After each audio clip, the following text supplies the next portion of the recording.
The Spy Who Didn't Shag Me. A Leisure Suit Larry 2 based fic. Chapter 3. Larry is not a loser.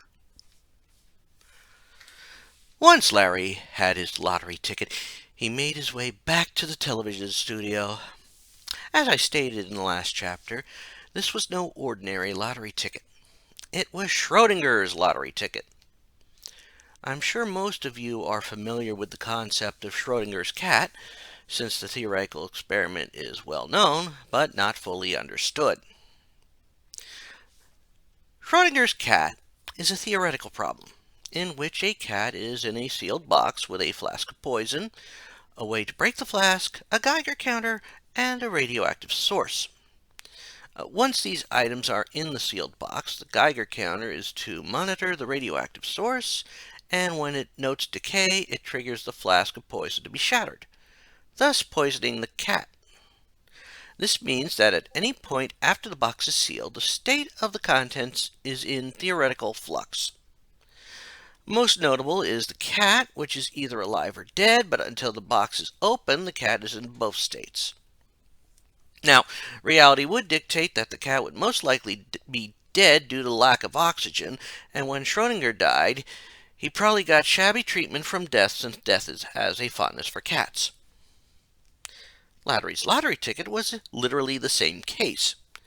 Since this was in the days before very sophisticated checking techniques existed, the ticket could be easily misread or even forged. While Larry's ticket was genuine, it was highly possible that if it couldn't be read for whatever the reason, the numbers on it could easily change into winning numbers.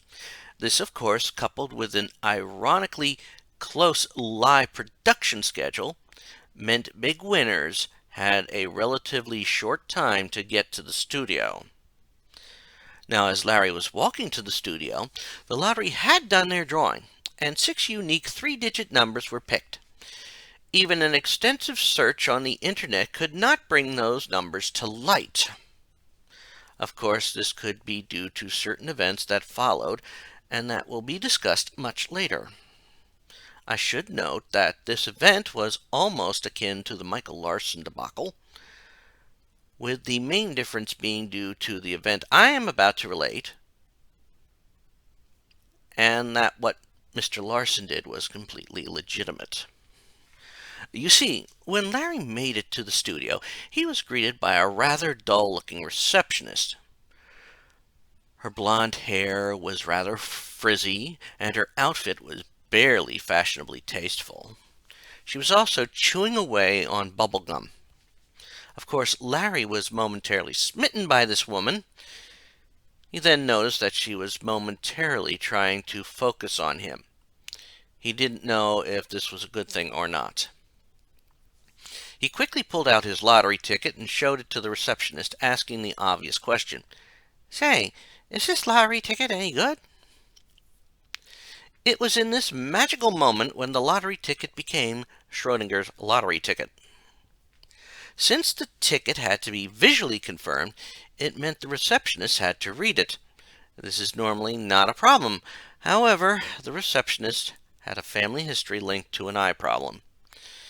I did not find this out until I sought out the receptionist. Her name had been Lolita Dinkley. She was the proverbial black sheep of the Dinkley family, who were all known to be very smart in high proficient careers, avid readers, and sadly all plagued with bad eyesight. Lolita was the black sheep because she wasn't the smartest, she didn't end up in a highly proficient career, and loathed reading. In fact, she was known to literally live day by day with guy after guy.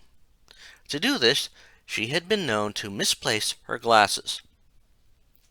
After she tried in vain to focus on Larry's lottery ticket, she shook her head, responding, "I don't know. I misplaced my glasses. As best I can remember, the week's lucky life lottery numbers are..." She had rattled off 6 3-digit numbers. It was at this point when the lottery ticket in Larry's hand had fully become the mystical ticket. When Lolita mentioned all the winning numbers, Larry knew none matched his numbers. Knowing a bit of combinatorics helps in understanding the lottery system, or the game of numbers. Most lottery games use a limited set of numbers, less than 100, just to increase the chance of winning from possible to nearly impossible. This particular game, unfortunately, picks 6 numbers out of a set of 1,000 numbers, including leading zeros in the numbers. The odds of matching one number is 6 out of 1,000. Or, to make it sound better, 3 out of 500. Matching all 6 is a number I will not attempt to spell out, let alone say, but it is a number about 16 digits long, putting the combination in the quadrillions. Those odds led to not many contestants for the big prize on the show. Larry was aware of this possibility, and he even used it to his advantage. He smiled his best smile and said, "What luck! Those are exactly my numbers. I'm glad I got here in time." To ensure things continued to go his way, he quickly crumbled the ticket and tossed it into a nearby wastebasket. Lolita nodded and said, "You're a lucky guy." But not lucky enough to be able to get with her, as she still had a somewhat fashion sense. "The last Lucky Life lottery show of the season is being taped right now. I'll notify the director that you're here, and I'm sure you'll be called immediately." She then pushed a button on her desk, and a door unlocked as she said, "Just head on back to the green room, and they'll be with you soon." Larry only nodded and made his way back to the green room. As he headed back, she then said, "And there is no reason to be nervous. You'll just be on live television, and will be watched by millions of people." She chuckled after that as Larry entered the green room. The green room is a sacred place in the theater. This is where performers and guests in a performance usually wait until they go on stage. These rooms are often designed in such a way that allow performers to relax between scenes or get off their feet while at the same time being able to rest. The reason the name came about is lost, since not many green rooms are green. Given the superstition of theater folk, it could be a joke due to having nervous first-timers on stage. Let's face it, to wish luck, they say something negative as a well-wish, or a hopeful fate that will improve the well-wisher's chances. The green room at K-Rod Studios was neither green nor designed for comfort. The only place to sit in the room was a bench that was along the far wall. It also had doors to 2 separate studios. This is a bit unusual since both studios were each filming a game show. One was for the Lucky Life lottery show, while the other studio was for the dating show The Dating Connection. In fact, its latest episode had been recording, as well as broadcasting, at that very moment. Now, before we go on to the strange turn of events that are about to take place, I should note here that in the history of dating game shows, it's not an easy one. Shows like The Dating Game, while popular at the time, were not devoid of questionable content. The Dating Game was long known to have very famous people taking part in the competition, including such notable hunks as Andy Kaufman and some guy known for playing a lethal robot. It also had the displeasure of having a serial killer on it, although they didn't fully know it at the time.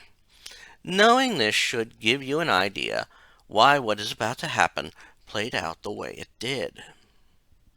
You see, after a few moments of Larry sitting on that uncomfortable bench, the door to the Dating Connection studio opened, and one of the people working on the show came out and called to Larry.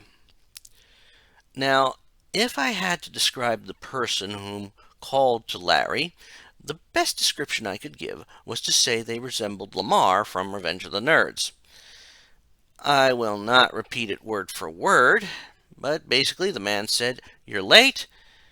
Where have you been, you silly little dickens? We've just been worried sick about you. Hurry up, honey, you're on." You see, this man was the contestant coordinator for the Dane Connection. It was his job to pick out the contestants and to make sure at least two were ratings worthy, while the other was the obvious bad date. As the man re entered the studio, Larry got up and followed, a little unsure since as he entered, he could tell it wasn't where he was supposed to be. This, however, was the first mistaken encounter that Larry was going to have. You see, the man who was previously in the green room and that Larry looked like was actually going by the name Raguka Sing Sung. That man was an expert spy working for the KGB and the nefarious Dr. Nonookie. While posing as a physics professor, he got picked for the show and was thankful that he received word that it was soon time to pick up the microfiche. He managed to sneak out when Lolita Dinkley was momentarily distracted with her boss. Pictures of that distraction are reportedly available now on the very dark web. Larry, however, was taking his place on the Dating Connection, which, as I stated before, was one of those dating game shows like the Dating Game and Love Connection. The big difference, however, was that the host was the ever uncharismatic Biff Barf. He presided over the game, which catered to some very unlikely contestants. This particular episode of the Dane Connection featured one Barbara Bimbo as the eligible bachelorette. According to her short bio for the show, she was a computer programmer and apparently had some geeky interests. While my own research proved that her last name actually was Bimbo, and that she had obtained a degree in computer programming, her various professors stated something about she was very good with a joystick. Stop snickering, especially those of you who shouldn't be listening to this. Barbara was also the typical Valley girl, who inserted the word like almost as often as every other word. I found this out when I went to ask her some questions about the show, and her first sentence was, "Like, what like do you want to know, about that sham of a game show?" Ugh, even saying that was painful. This mode of speech can be seen throughout the episode and made most of the answers given seem like Shakespearean sonnets. While the other contestants gave very near romantic yet cheesily vulgar drivel, Larry's responses were painfully pitiful and would make one not think he could land a woman. His responses were almost like he was limited to only a certain number of characters in a line, like in some of those early Sierra games. This is why Biff, as well as most of the audience, misunderstood Barbara Bimbo's response to which bachelor she was going to pick. It was obvious to most that Larry was not supposed to be picked. Larry had even thought he wasn't going to be picked. But that was also because he wasn't supposed to be on the show in the first place. In a response devoid of likes, she said, "Yes, and I've made my decision, too." This was misunderstood as picking Bachelor 2, which was Larry. This resulted in both winning a cruise on the USS Love Tub, which was a cheaper version of the Love Boat, and later was replaced by the PMS Bouncy.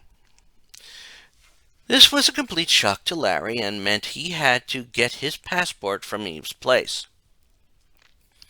After the show had ended, he went back to the green room, where Lamar provided Larry with his ticket for the Love Tub. Larry returned to his seat on the bench, contemplating what this strange twist of fate meant.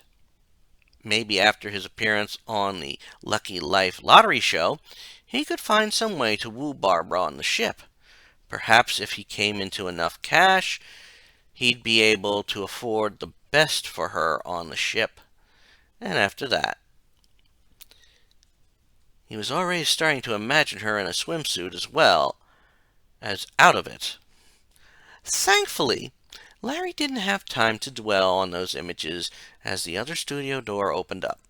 This time, a lovely-looking brunette came out and broke those thoughts out of his mind with a single glare.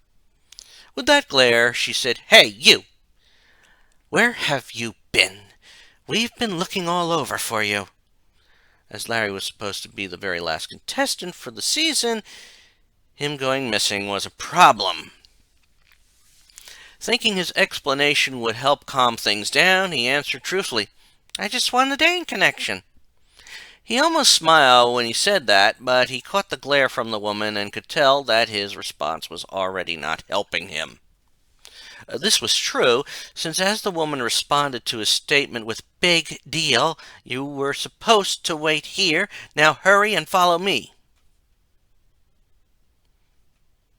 You see, as she said that, her mind was already running through the disastrous one-in-a-million scenario that could possibly happen right now.